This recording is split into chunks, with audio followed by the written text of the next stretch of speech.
Welcome to the Michigan Aboriginal Project.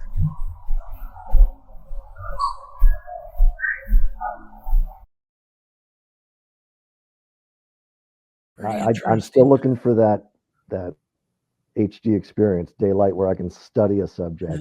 If they're unwitting to my presence, that would just be the best. But well, if my theory's right, it's going to be a family with a juvenile, and it's either going to be a female that's going to try to lead you away, or yeah, it could be. Yeah, we've seen that and speculated that about the PG film. Yeah, it's speculation, but yeah, seems to be keep happening over and over again. It does. So. And these repeated events, and this is what I've been able to do with the audio recordings. I've been able to repeatedly capture stuff in the more esoteric range. And if we were near where the subject was, again, I'm not sure we'd be able to pick it up. But there are ways of identifying those interesting bits of footage that when you amplify them and clean them up, you get so much more. My most recent publication, the Michigan Valley Voices, you hear multiple subjects dispersed throughout. This is the picture I've painted in my head. Multiple subjects dispersed around the valley. And you also have some subjects in the foreground that, and I know they're there because I've heard similar vocalizations as I've recorded before. It's going to be more difficult for the listener to listen to understand or even hear those foreground subjects unless they understand the depth of audio within the spectrogram. But you can see these vocal signatures on the spectrogram, and it's beautiful. It's just a really wonderful, natural or otherworldly sort of reality.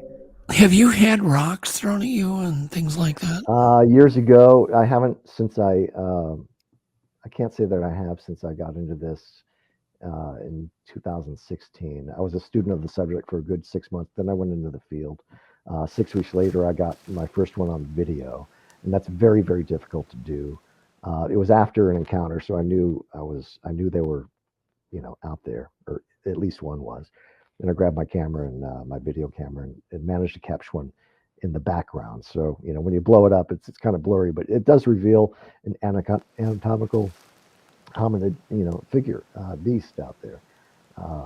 So it's been fun. It's like, you don't have to, it's like the world's greatest safari on a beer budget. It's easy to do. It's truly, you don't have to go to That's the Africa. Funniest thing I've ever it truly is. Well, think about it. I mean, where else can one go out and research an animal we know nothing about, know is real, and yet you can do it, by a 20-mile drive if you have to. Yes, absolutely. And set up and still enjoy the outdoors, enjoy the other wildlife, and just, and maybe end up solving a mystery. Well, literally, you have as much chance, James, as anybody to completely solve the entire mystery. Well, I'm not sure it'll ever be completely solved. I had a romantic notion when I got into this and actually went public with my YouTube channel. At the time I did that on Facebook, I had like 5, followers, and and 2 of them were relatives, my sister and brother-in-law. I did have a romantic notion that I could at least contribute to the recognition of the species. And I think, why aren't we told about this? It's known, there are powers that be that know about the subjects. And sometimes I'm told, do something about it when, some certain situations get out of hand. I don't know. I've been able to observe, just to simply observe.